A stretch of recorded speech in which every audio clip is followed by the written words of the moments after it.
निकाय चुनाव के पहले और दूसरे चरण के चुनाव के लिए अब महज कुछ दिन बचे हैं और अपने अपने उम्मीदवारों को जिताने के लिए भाजपा के प्रचार अभियान में तेजी है। सीएम योगी कल पश्चिम केरल से हुंकार भर रहे थे, आज अवध के जिलों में जाकर अपने उम्मीदवारों के लिए वोट मांग रहे हैं। लेकिन इन सबसे अलग सपा प्रमुख अखिलेश यादव लखनऊ में पार्टी दफ्तर में सिर्फ रणनीति बना रहे हैं।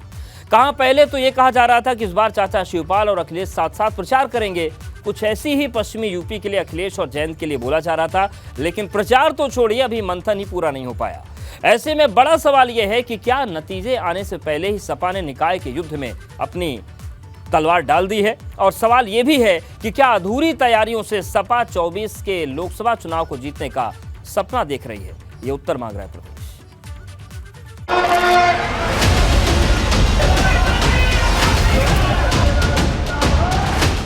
निकाय के दंगल में योगी का धुआंधार प्रचार, सपा प्रत्याशियों को अखिलेश का इंतजार, सपा दफ्तर में अखिलेश का मंथन। इसलिए इन छोटे चुनावों में को बहुत ज्यादा समय व्यर्थ करने की जरूरत नहीं है। राष्ट्रीय पटल पे एक गठबंधन बना के जो राष्ट्रीय राजनीति है उसमें उनका इस समय दखल देना और उसको एकजुटता करने में ज्यादा जरूरत है। चुनावी रण में उम्मीदवारों को हुई टेंशन, प्रचार की जंग में पिछड़ी सपा। समाजवादी पार्टी के लोग सत्ता में ही रह करके और सत्ता के बाहर आना जानते नहीं हैं। वातानुकूलित कक्षों में बैठ करके राजनीति करते हैं और जनता ने बुरी तरह इन्हें नकार दिया। अखिलेश कैसे बदल पाएंगे हवा? अधूरी तैयारी कहीं पड़ न जाए भारी। कैसे होगी 24 की तैयारी?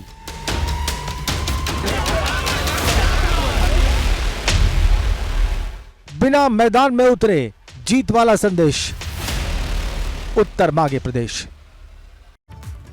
तो उत्तर मांग रहा है प्रदेश की आखिर जो चुनावी जंग है जिसमें प्रचार एक बड़ी महत्वपूर्ण भूमिका रखता है, उसमें बीजेपी के तो मुख्यमंत्री से लेकर सारे नेता लगे हैं, लेकिन आखिर समाजवादी पार्टी के मुखिया बाहर क्यों नहीं निकल रहे? और इसके बाद कई सवाल उठ रहे हैं कि क्या वो निकाय चुनाव को हल्के में ले रहे हैं या फिर कुछ और बात है, ऐसी हवा चल रही है जिसमें अखिलेश यादव निकलना नहीं चाहते हैं। इन तमाम सवालों के जवाब लेंगे। हमारे साथ कुछ खास मेहमान जुड़ गए हैं। फराज किदवई जी हैं, सपा प्रवक्ता हैं, सुनील अर्थवंशी जी हैं, प्रवक्ता सुभाषपा, और हमारे साथ राजेश चौधरी जी बीजेपी विधायक भी जुड़ेंगे। सबसे पहले फराज जी आपके पास आ रहे हैं, ये बताएं कि चाहे हम आजमगढ़ की बात करें, रामपुर की बात करें, अब निकाय चुनाव की बात करें, आपके जो राष्ट्रीय अध्यक्ष हैं वो आखिर चुनावी मैदान में क्यों नजर नहीं आ रहे हैं? देखिए, मैं आपकी इस बात से बिल्कुल भी अग्री नहीं करता हूं। हमारे राष्ट्रीय अध्यक्ष जी ने आज भी पार्टी कार्यालय में मीटिंग ली है और आने वाले दिनों में अभी आपके ही चैनल ने दिखाया था कि 1 मई को मेट्रो रेल में वो अपना प्रचार करेंगे और उसके बाद में लखनऊ में ही एक रोड शो करेंगे और तमाम हमारे जो कार्यक्रम हैं वो ऑलरेडी शेड्यूल्ड है और समाजवादी पार्टी पूरी ताकत से ये इलेक्शन लड़ने जा रही है। और मुझको लगता है ये कि ये जो निकाय के इलेक्शंस होने जा रहे हैं, लेकिन फराज जी शुरू लखनऊ और कि मेट्रो का मतलब पूरा उत्तर प्रदेश नहीं ना, इसमें देखिए लखनऊ कवर होगा और पहले चरण का तो जो प्रचार है वो 2 तारीख को बंद हो जाएगा, 1 से अखिलेश जी निकलेंगे। इसलिए हम सवाल कर रहे हैं कि क्या इस चुनाव को आप हल्के में ले रहे हैं, आपको लगता है जीत जाएंगे, या फिर आपको ये लग रहा है कि हवा कुछ और चल रही है? नहीं, देखिए, हम लोग बिल्कुल भी हल्के में नहीं ले रहे हैं। मैंने अभी जैसे आपको बोला, समाजवादी पार्टी के मुखिया आदरणीय अखिलेश यादव जी अगर मेट्रो रेल में बैठेंगे लखनऊ में तो उसका मैसेज पूरे उत्तर प्रदेश में जाएगा। दूसरी बात, अगर वो कहीं भी रोड शो करेंगे, किसी भी जिले में रोड शो करेंगे तो उसका भी इम्पैक्ट जो है वो पूरे उत्तर प्रदेश में जाता है। देखिए, समाजवादी पार्टी का एक बूथ लेवल के कार्यकर्ता से लेकर के जिलाध्यक्ष तक और प्रदेश अध्यक्ष से लेकर के राष्ट्रीय अध्यक्ष तक पूरी तैयारी से हम लोग निकाय का चुनाव लड़ रहे हैं। और आपको इसमें सबसे बड़ी बात देखने को मिलेगी कि भारतीय जनता पार्टी की जो देश में सरकार है 2014 से और 2017 से जो उत्तर प्रदेश में सरकार है जी, इनकी जो ये डबल इंजन की सरकार है, इसमें ना तो नेशनल फॉर्मेट पे और ना ही स्टेट फॉर्मेट पे कोई काम हुए हैं। तो ये चुनाव समाजवादी पार्टी की अगुवाई में जनता ये चुनाव लड़ेगी, आप आने वाली तारीख में ठीक है, देखिएगा। चलिए इस चीज पर भी आएंगे, कार्यशैली पर भी बात करेंगे। लेकिन सुनील रघुवंशी जी, कल आपके जो अध्यक्ष हैं ओपी राजभर जी, उन्होंने कहा कि वो भी अखिलेश यादव पर निशाना साध रहे थे। वो कह रहे थे एसी वाले निकल नहीं रहे हैं बाहर, और हम सबसे छोटी पार्टी होने के बाद भी हम जमीन पर सक्रिय हैं। तो आप लोग चुनाव प्रचार की इस जंग में कहां खड़े पा रहे हैं अपने आप को? क्या भाजपा से आगे हैं, भाजपा के बराबर हैं, क्या स्थिति है आपकी? नहीं, देखिए, हम किसी आगे और किसी पीछे की बात नहीं कर रहे। हमारे राष्ट्रीय अध्यक्ष लगातार जनसंपर्क में लगे रहते हैं। अभी जैसा कि आपने ही दिखाया कि मेट्रो, अब आप खुद समझ लीजिए कि अखिलेश यादव जी एसी गाड़ी से निकलकर अब एसी मेट्रो में जाने का काम करेंगे, जहां पर आपने देखा कि एसी मेट्रो में कौन चलने का काम करता है। आज रोडवेज बसों में जाने की जरूरत थी, वहां के लोकल बसों की हालत क्या है, उसमें किस तरीके की भीड़ है वहां जनता के पास जाने के, मगर वो एसी प्रेम अपना नहीं छोड़ पा रहे। ये दिखाना चाह रहे हैं कि हम एसी कार से निकलेंगे और एसी मेट्रो पे बैठकर प्रचार करने का काम करेंगे। जिस भारतीय जनता पार्टी को आप हराने की बात कर रहे हैं, आज अपने आप को विपक्षी का बड़ा दल बताते हैं, और अभी आप सिर्फ अपने कार्यालय पर ही रणनीति बनाने का काम करें। जहां एक और भारतीय जनता पार्टी ने मुख्यमंत्री से लगाकर अपने नीचे तक के एक कार्यकर्ता को लगाने का काम किया है, वहीं आप रणनीति बना रहे हैं। किस तरीके से आप विपक्षी दल बड़े होने का दावा कर रहे हैं, किस तरीके से आप उसे लड़ने का काम करेंगे। तो कहीं ना कहीं आप सिर्फ रणनीति बनाते रहते हैं। जब उत्तर प्रदेश का चुनाव है तो उत्तर प्रदेश में ना होकर आप बिहार जाने का काम करेंगे, आप पश्चिम बंगाल जाने का काम करेंगे, आप तेलंगाना में जाने का काम करेंगे, और जो मुद्दे हैं, जो मूलभूत मुद्दे हैं, उन मुद्दों को। ठीक है राजेश जी, जिस तरीके से चुनाव की जंग चल रही है, प्रचार की जंग चल रही है, इसमें आप विपक्ष को कहां देख रहे हैं? क्योंकि विपक्ष की ताकत को आंक के ही लड़ाई लड़ी जाती है। देखिए, मुझे नहीं लगता कि विपक्ष कहीं भारतीय जनता पार्टी को टक्कर दे रहा है। आपने देखा 2012 में नगर निकाय का चुनाव हुआ, 2017 में हुआ, और अब हो रहा है। 2012 में तो समाजवादी पार्टी की सरकार थी, उसके बावजूद भी हम चुनाव जीते थे। 2017 हम चुनाव जीते। भारतीय जनता पार्टी अपने काम के दम पर किसी भी चुनाव मैदान में जाती है, विकास के दम पर चुनाव मैदान में जाती है। गरीबों के हितों की योजनाओं को लेकर के, उनके हित में हमने जो काम किया है उन सब को लेकर के हम जनता के बीच जाते हैं। और चुनाव कोई पार्ट टाइम जॉब नहीं होता। 24 घंटे जनता के बीच रह करके हमें अच्छे काम करने, तो चुनाव में बहुत मेहनत करने की आवश्यकता नहीं होती है। ऐसा नहीं है कि चुनाव की वोटिंग होगी 4 तारीख को, हम 1 तारीख से निकलेंगे साहब। तो जनता बेवकूफ है क्या? वो जानती नहीं है कि आप केवल चुनावी वादे करने के लिए आएंगे और चुनाव के बाद कहीं दर्शन नहीं होंगे। लेकिन वो मेट्रो में बैठेंगे, और जब मेट्रो में बैठेंगे तो सीधा संदेश देंगे कि मेट्रो हमने दी थी। ये एक बड़ा मैसेज नहीं जाएगा क्या राजेश जी? भैया, सहारनपुर में वोट पड़ेगा, सहारनपुर नगर निगम का, या मेट्रो में वोट पड़ेगा? आप पूछे लखनऊ का वोट लखनऊ में पड़ेगा कि गोरखपुर में पड़ेगा? अब मेट्रो आपने दी थी या किसने दी थी? अधूरी छोड़ करके चले गए थे आप, तो हमने आकर के पूरी की है। उसका संचालन हम ठीक से कर रहे हैं। आप उत्तर प्रदेश को एकदम बीच में अधर में लटकता हुआ छोड़ गए थे। कानून व्यवस्था की स्थिति बद से बदतर करके चले गए थे। दंगा राज्य बना करके चले गए थे। उत्तर प्रदेश का रिकॉर्ड था एक जमाने में दंगा होने का। उत्तर प्रदेश का रिकॉर्ड था कानून व्यवस्था खराब होने का। उत्तर प्रदेश का रिकॉर्ड था गुंडागर्दी होने का। हत्याएं, लूट, डकैती, अपहरण, ये सब तो उद्योग बन गया था उत्तर प्रदेश में। ठीक है, इस पर बात करेंगे, लेकिन फराज किदवई जी, अब जो कि प्रचार पर भी प्रदेश में राजनीति बहुत हो चुकी, इसलिए प्रचार पर ये कार्यक्रम करना पड़ रहा है। हालांकि प्रचार आपकी पार्टी का अपना निजी फैसला है, राजेश जी की पार्टी का निजी फैसला है, उससे हमसे मतलब नहीं है। लेकिन प्रचार पर इसलिए हम चर्चा कर रहे हैं क्योंकि प्रचार को लेकर राजनीति बहुत हुई। उस राजनीति में अखिलेश जी पर आरोप लगे कि जब वो रामपुर में चुनाव हुआ तो वो नहीं गए, जब वो आजमगढ़ में चुनाव हुआ तो नहीं गए, लेकिन जब मैनपुरी में हुआ तो उन्होंने पूरी ताकत झोंक दी। और जो बात सुभाषपा के प्रवक्ता कह रहे हैं कि अगर जाना है तो बस में जाइए, वहां पर पता चले कि यात्रियों को कितनी दिक्कत झेलनी पड़ रही है। जाना है तो गली मोहल्लों में जाइए, वहां पर समस्या पता चलेगी। तो इसलिए ये सवाल उठ रहे हैं कि आखिर अखिलेश जी जनता से रूबरू कब होंगे? देखिए, पहले तो मैं आपको ये बताऊं कि सुनील रघुवंशी जी से बोलिए कि वो अपनी पार्टी और अपनी स्ट्रैटेजी पर फोकस रखें। समाजवादी पार्टी को क्या करना है वो इनसे मुझे पूछने की जरूरत नहीं है समाजवादी पार्टी को। दूसरी बात मैं बोलूंगा, हमारे माननीय विधायक कुछ मत करिए, आपको करने के लिए कुछ बचा भी नहीं है। आप सबसे बड़ा दल होने का आप दावा इनको करते चुप कर हैं, दिए तो फिर मैं विपक्षी बोलूंगा, दल, वरना मगर फिर ऐसे मुद्दों डिबेट की से कोई लड़ाई फायदा लड़ने नहीं के लिए है। आप मैं निकल इनके नहीं बीच रहे। में बिल्कुल आप भी नहीं ठीक है बोलूंगा। सुनील जी, एक बार सुन लेते हैं फराज जी का, आपके पास आएंगे, आप जवाब दे लीजिएगा। आप इनको चुप करिए। सुनील जी, सुन देखिए, लेते हैं यही फराज जी प्रॉब्लम बात। है इन लोगों के साथ यही प्रॉब्लम है कि इन लोगों के पास पेशेंस नहीं है, इन लोगों के पास बेसिक एथिक्स नहीं डिबेट नहीं, करने के। बिल्कुल मैं है, जब ये बिल्कुल बोल रहे है। थे तो मैं आप- बिल्कुल भी नहीं बोला था। बिल्कुल है मैं। अब ये बीच में आकर के बोलने लगे। अरे सर, पहले आप तो ये क्लियर तो करिए कि आप समाजवादी पार्टी के पीछे पहले थे अभी पिछले विधानसभा इलेक्शन में, फिर भारतीय जनता पार्टी के गुणगान करने लगे। अब आप अरे उनसे सर, भी हम अलग कर रहे हैं। समाजवादी आप तो पार्टी खाली के के साथ बैनर में में थे, तभी आपका इधर तभी के आप ना उधर के। 47 से 125 पहुंचने का काम जी जी, किए। हाँ, अभी आप तभी 47 से आप माननीय 125 पहुंचने माननीय का काम राष्ट्रीय अध्यक्ष किए। जी के पीछे पीछे घूम रहे थे। चलिए खैर, इनको चुप कराइए, मुझे अपनी बात रखने दीजिए। देखिए सर, मैं ये बोल रहा था कि अभी माननीय विधायक जी हमारे राजेश जी बोल रहे थे, इन्होंने 4 चीजें बोली। एक, इन्होंने बोला कि भारतीय जनता पार्टी काम के ऊपर क्षेत्र में जा रही है, विकास, गरीब और कानून व्यवस्था, इन्होंने 4 चीजें बोली।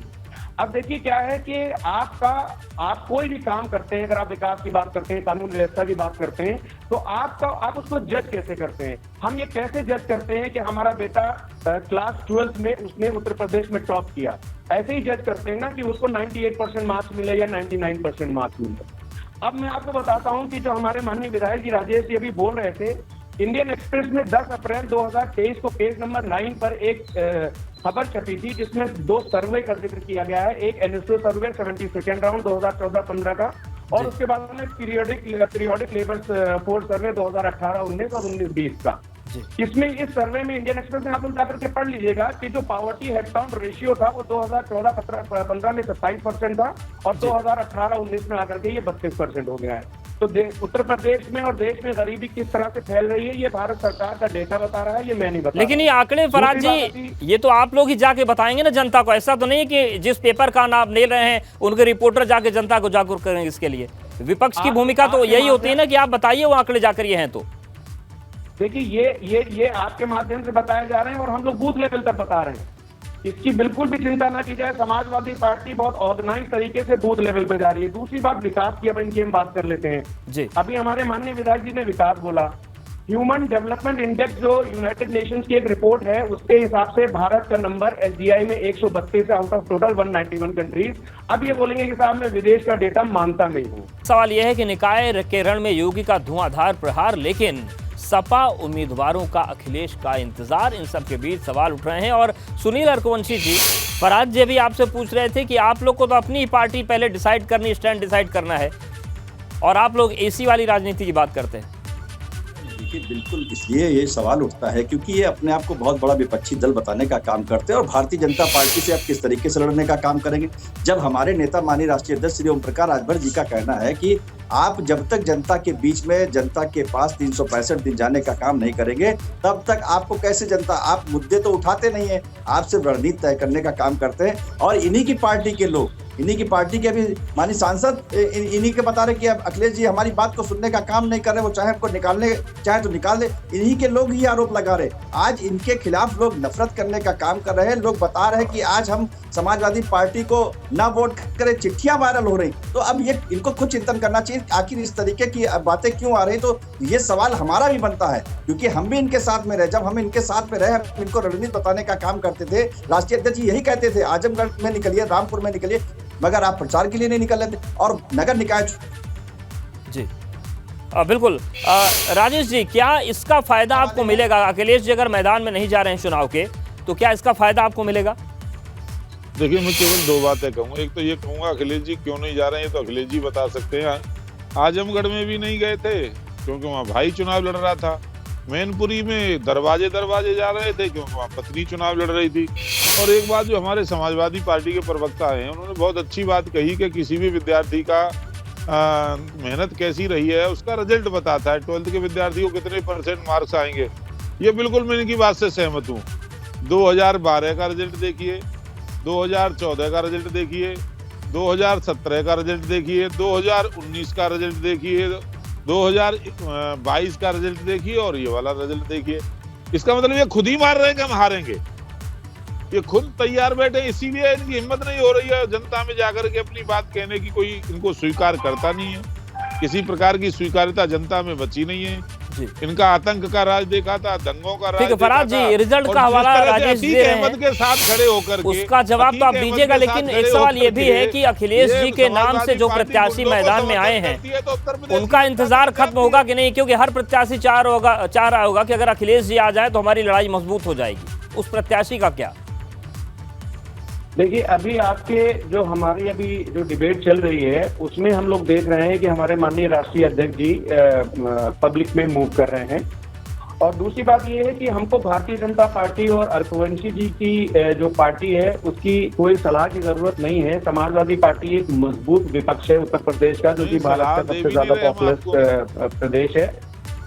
तो समाजवादी पार्टी अपने पूरे कॉन्फिडेंस से, अपनी पूरी तैयारी से, मैंने अभी आपको बोला कि बूथ लेवल से लेकर के और स्टेट लेवल तक बहुत ही मजबूती से ये चुनाव लड़ रही है।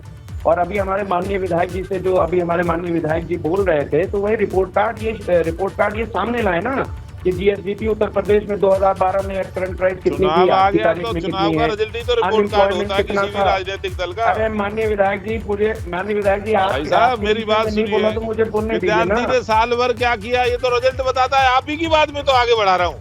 आपने ही कहा था अभी, अब आप बदल ले हो तो लगवा दे। आप देखो 2012 का निकाय का रिजल्ट देखिए, 2014 की लोकसभा देखिए, 2017 की विधानसभा देखिए, 2019 की लोकसभा देखिए, 2021 का पंचायत चुनाव देखिए, 2022 का फिर विधानसभा चुनाव देखिए, और 2023 का ये देख लो, और 2024 की भी मैं घोषणा कर रहा हूँ आपके सामने। हमारा रिजल्ट ना 98% ही रहेगा। ठीक है, अपने अपने दावे, लेकिन सवाल प्रचार पर उठ रहे हैं, उसको लेकर राजनीतिक सवाल भी उठ रहे हैं। आप सभी का बहुत धन्यवाद हमारे साथ जुड़े, बातचीत आपने की। लेकिन जिस तरीके से धुआंधार प्रचार चल रहा है उसमें अखिलेश यादव का चुनाव प्रचार में अब तक न दिखाई पड़ना सवाल खड़े कर रहा है कि जो प्रत्याशी सपा के हैं, जो उनका इंतजार कर रहे हैं, क्या उनका इंतजार पूरा होगा या फिर उनकी लड़ाई उनके भरोसे ही है। और नाम प्रताप को ही बना दिया, और शुक्ला जी तो खैर तुलसीपुर से थे, उनको तो होना ही था। लेकिन अगर सैलू भी हो गए होते तो गैसड़ी भी स्मार्ट सिटी के रूप में चमक रही होती। और भाइयों बहनों, इसीलिए आज मैं आपके पास आया हूं आपसे कहने के लिए। देखिए, भाजपा ने बहुत अच्छा प्रत्याशी आपको दिया है। यहाँ पर बलरामपुर में धीरू को बनाया है प्रत्याशी, और जैसे धीरू ने अपनी सेहत बनाई है, ऐसे बलरामपुर की सेहत बनाएंगे।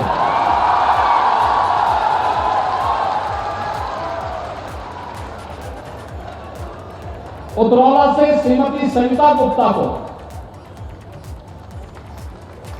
तुलसीपुर से श्रीमती रंजना गुप्ता को, गैसड़ी से श्री मदन लाल जायसवाल, और पंचपेड़वा से बनी सोनी।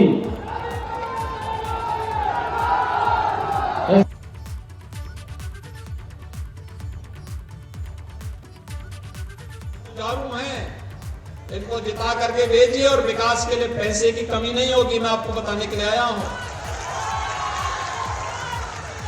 भाइयों बहनों, ये पांचों प्रत्याशी भारतीय जनता पार्टी ने प्रधानमंत्री जी के पंच प्रण को जमीनी धरातल पर उतारने के लिए हमने ये 5 प्रत्याशी दिए हैं। इनका पूरा फुल बोर्ड बनाइए, हर पार्षद को जिताइए इनके साथ में, और सभी पार्षद और चेयरमैन जब भाजपा के जीतेंगे तो विकास की गति कई गुना बढ़ जाएगी, कई गुना बढ़ जाएगी।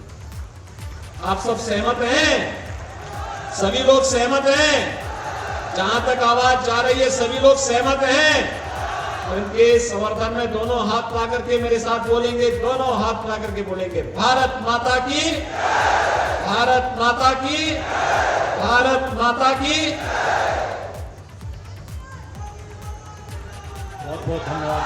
योगी आदित्यनाथ जनसभा को संबोधित कर रहे थे और उन्होंने अपने प्रत्याशियों को जिताने की उम्मीद की।